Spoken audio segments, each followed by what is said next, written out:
Don't you love an extra $100 in your pocket? Have a TurboTax expert file your taxes for you by March 31st to get $100 back instantly.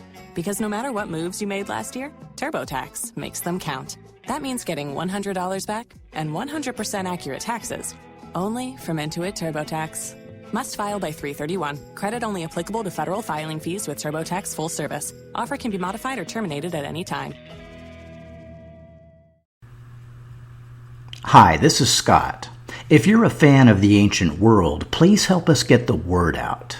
Like us on Facebook, follow us on Twitter, and rate the series on iTunes. Thanks again for listening.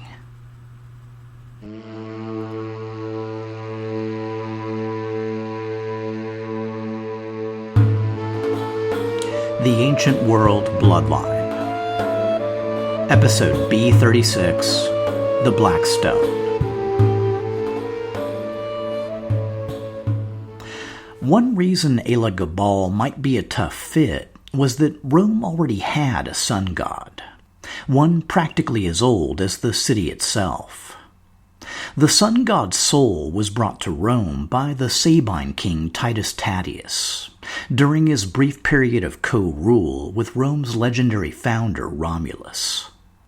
The god's later identification as Sol Indiges marked his status as one of the indigenous gods of ancient Rome.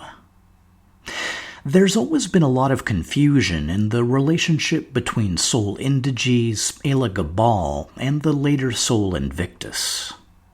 Conventional scholarship has worship of Sol Indiges dying out in the early empire, and Elagabalus somehow paving the way for a new Syrian sun god named Sol Invictus, particularly under the Roman Emperor Aurelian, which, on the surface, has always seemed pretty dubious.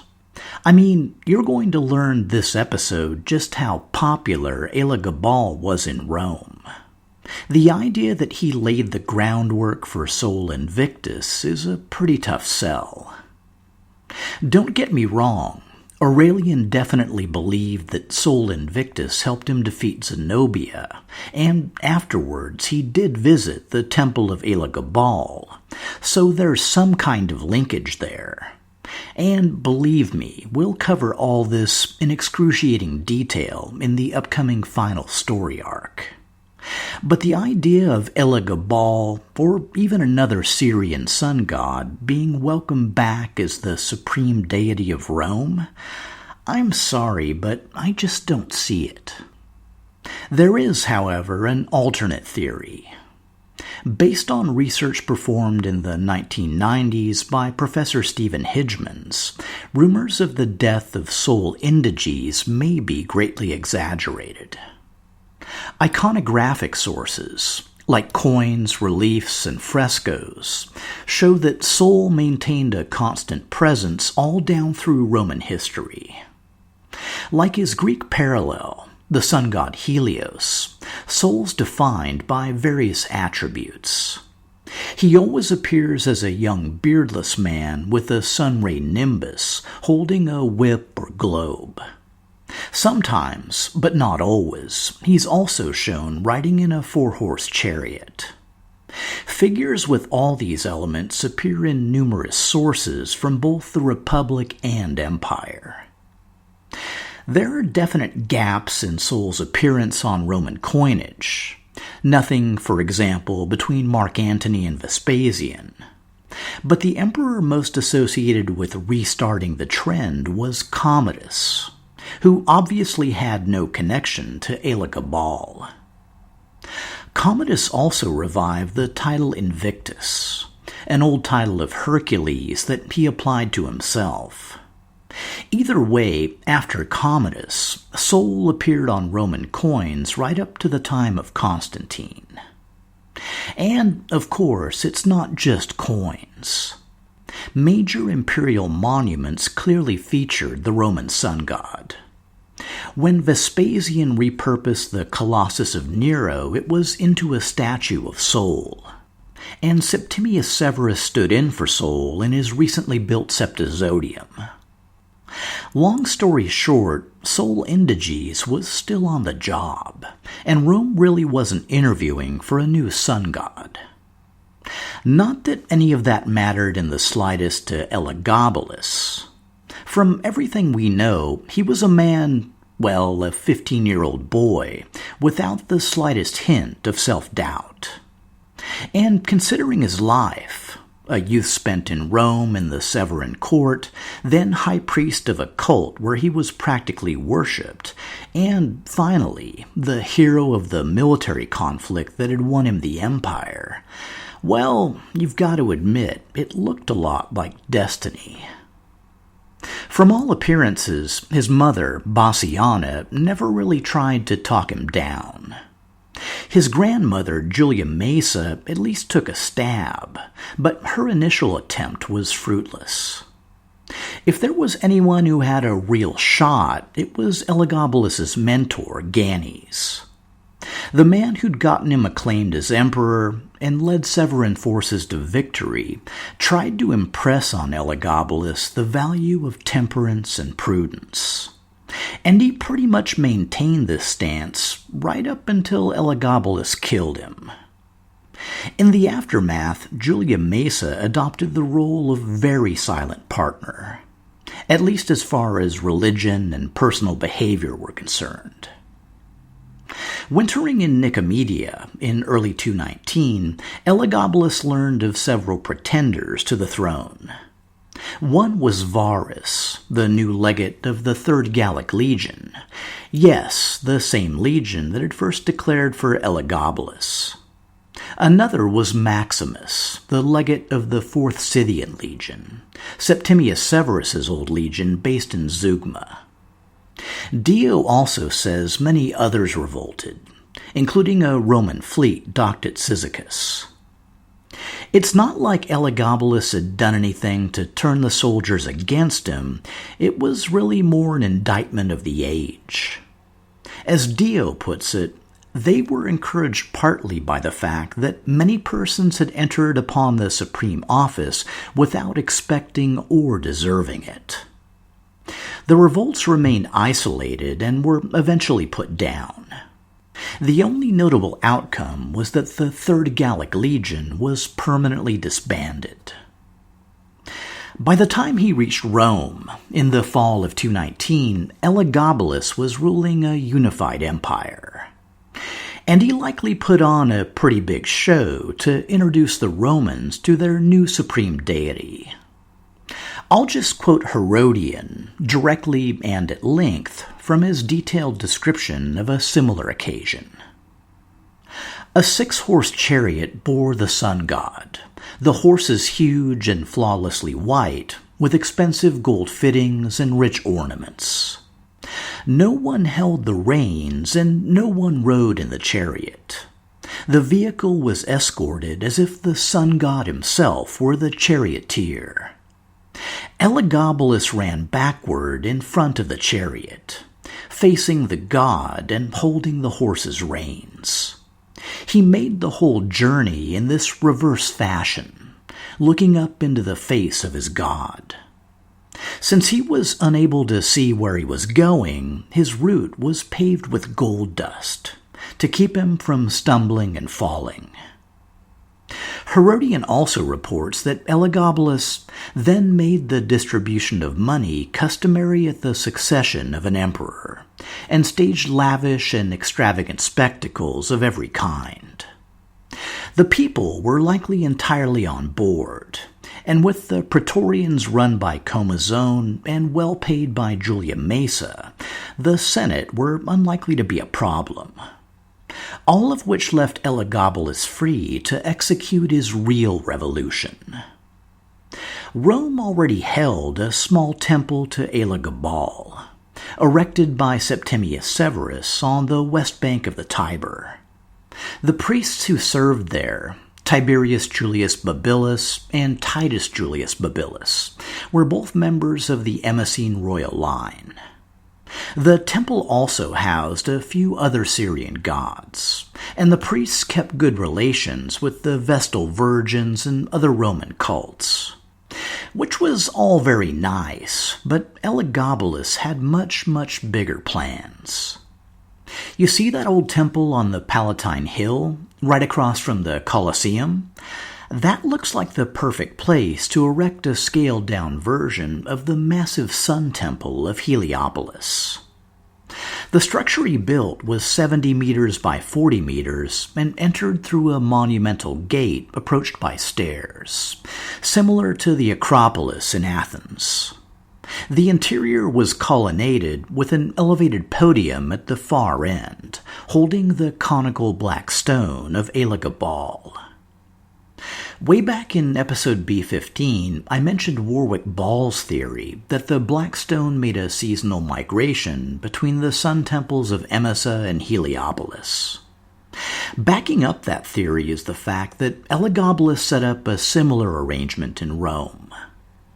Herodian reports that in the suburbs of Rome, the emperor built a very large and magnificent temple to which, every year in midsummer, he brought his god.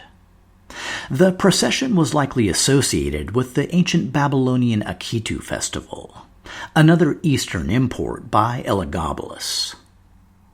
But it was the main temple that saw most of the action, including regular daily sacrifices by Rome's new priest-king.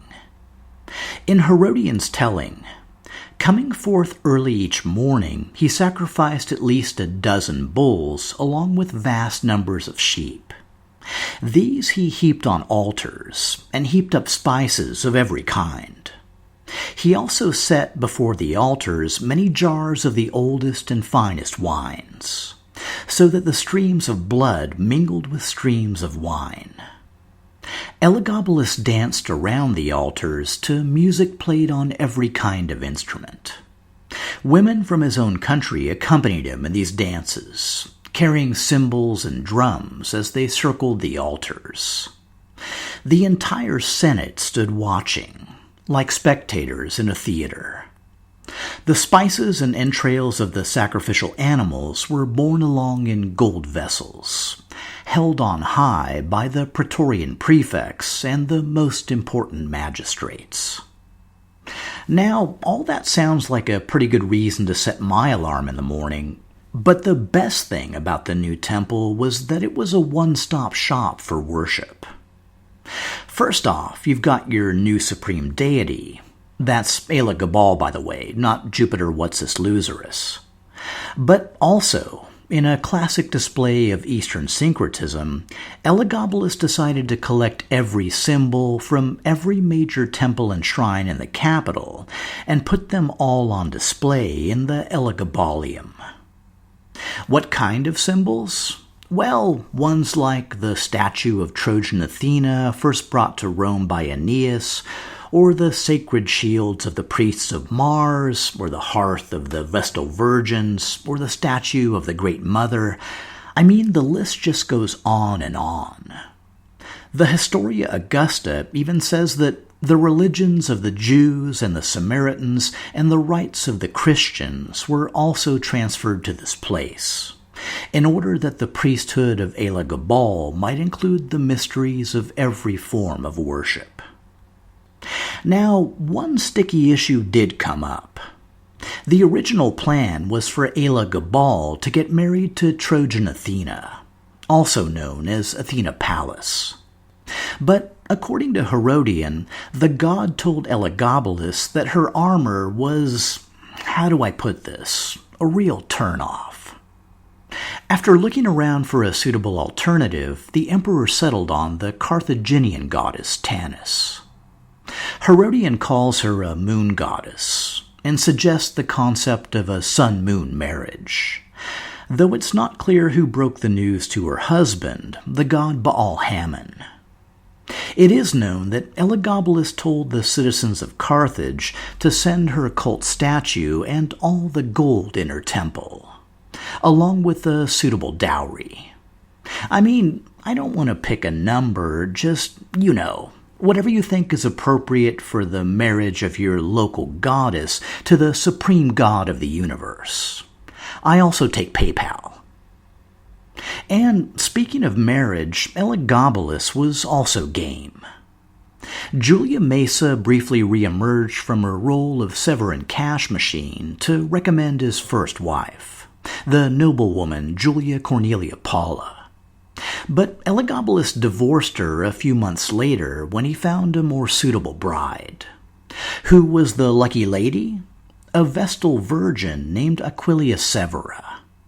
To Elagabalus's thinking, he was a priest and she was a priestess, so their kids were sure to be gods. That had to trump any silly concerns about the whole virgin part of her job. But just to be safe, at around the same time, he also married the goddess Vesta to Elagabal. Elagabalus had eventually married 3 other women, including an heir of Marcus Aurelius. But it's also pretty clear that he wasn't just fixated on the ladies.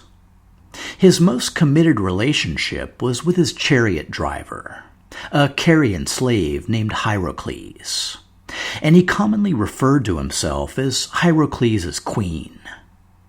The emperor also supposedly married an athlete from Smyrna named Aurelius Zodicus. And last but not least, Dio reports Elagabalus expressing a desire to have both male and female genitalia. Now, it's 2016 and I live in San Francisco, so pardon me if none of this is particularly shocking. But to the conservative establishment of the Roman Empire, yeah, that stuff's just not gonna fly. Especially galling was Elagabalus' allowing both his mother and grandmother to attend meetings of the Senate. And, if you believe the Historia Augusta, he even established a separate women's-only Senate on the Quirinal Hill, though its discussions were limited to matters of female etiquette. Cassius Dio also dumps about a metric ton of salacious stories, but like with Tiberius and Caligula, I'm going to gloss over the details. Suffice to say that, depending on your perspective, Elagabalus was either a radical icon of transgender, transsexual, and feminist empowerment, or a depraved self-indulgent hedonist who debased both himself and the empire. Or both, or neither, or possibly somewhere in between. It's kind of interesting that none of the sources cover external events during his reign. But it's worth remembering that while Rome's new priest-king occupied himself with matters of religion and sex, his eastern counterpart, the priest-king Ardashir of Persis, was spending pretty much every spare moment drilling and training the Persian army into a peerless fighting machine. I personally have a lot of fun picturing a split-screen montage of their respective activities. But hey, no judgments. We'll just see which approach ends up working out best down the line. By 221, all of this was getting pretty old. And I mean, Elagabalus was only 18. So you're talking the possibility of another, 50 years of rule? Julia Maesa knew that was probably not an option. Her bribes to the Praetorians had kept the family in power, but even that approach was becoming untenable. According to Dio, the tipping point came when Elagabalus considered naming his lover Hierocles as his Caesar.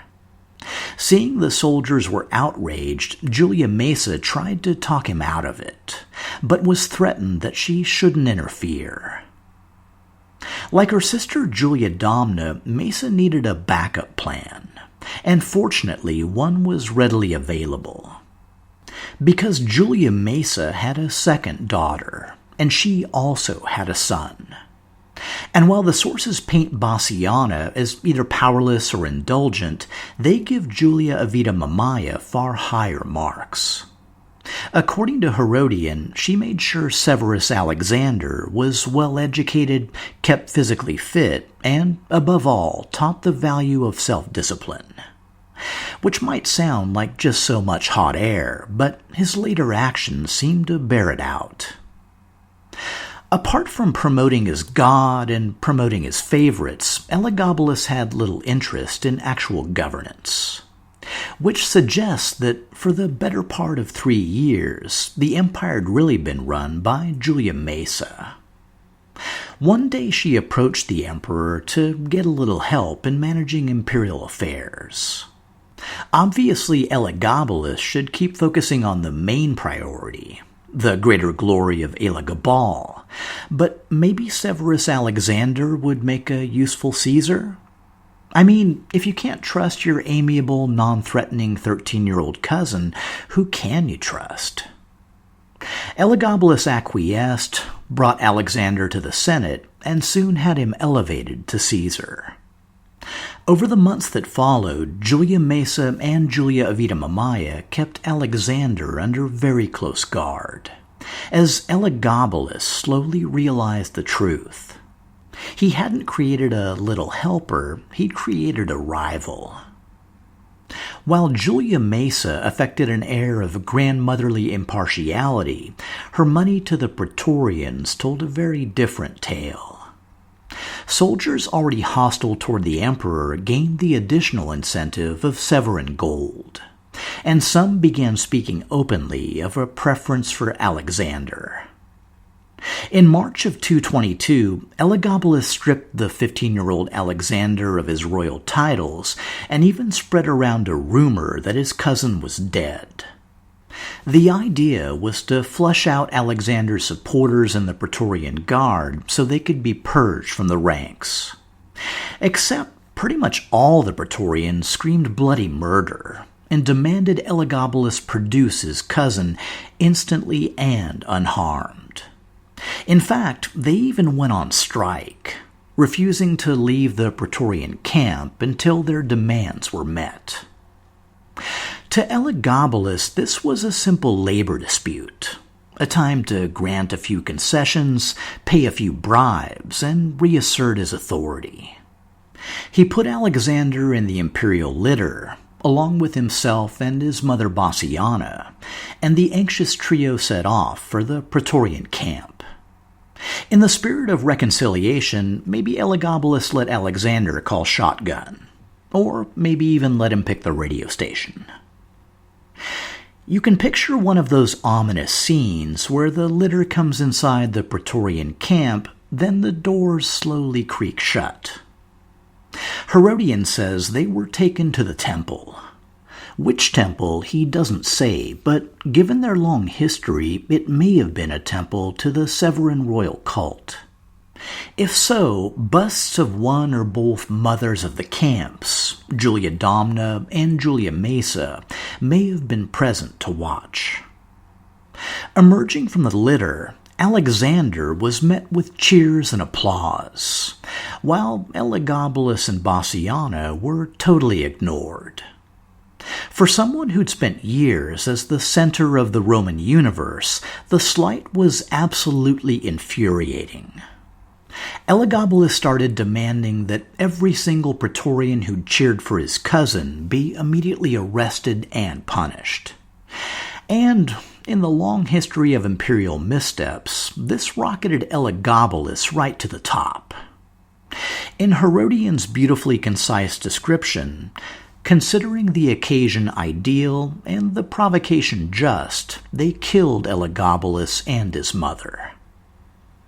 Cassius Dio supplies the grim coda.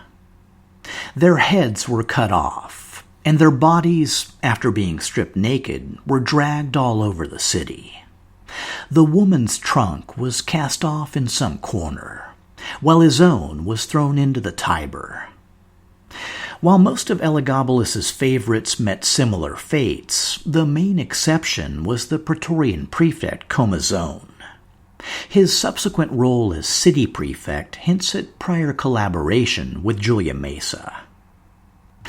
One of the main victims of the inaugural purge wasn't actually a man, but a god. And if the black stone of Elagabal entered Rome like a lion, you'd better believe it left like a lamb. Under a canvas tarp, on a rickety cart, drawn by a few mangy horses in the middle of the night, you know, that kind of thing. I mean, Alexander probably got a tracking number, but he probably didn't spring for a ton of insurance. Oh, and that whole thing about Alexander also being a priest of Elagabal? Yeah, let's just keep that on the down low. On the flip side, to the citizens of Emesa, the whole thing was a big win-win. The elevation of Alexander meant there was still a Severan on the throne, which pretty much guaranteed imperial patronage. But the Emesines also got back the object that was both their tribal identity and cash cow. Elagabal, the former supreme god of the empire, by the way, was once again appearing live and in person at his local temples in Emesa and Heliopolis. As an added bonus, Emesa would once again have a local high priest. The choice was fairly obvious. The eldest male heir of the priestly line, not currently serving as Roman emperor. Uranius Antoninus, the 33-year-old grandson of the brother of Julius Bassianus and distant cousin of Caracalla and Geta, likely took up the role by early 223. If there were any clouds on the Emesine horizon, they were distant and vague ones at most. Rumors of some sort of brewing Parthian conflict. Not between two rival princes, but between two rival powers. More than a revolt, not quite an invasion, it was all pretty hard to nail down. But it's likely Uranius heard of at least one prominent figure, a powerful Persian warlord named Ardashir.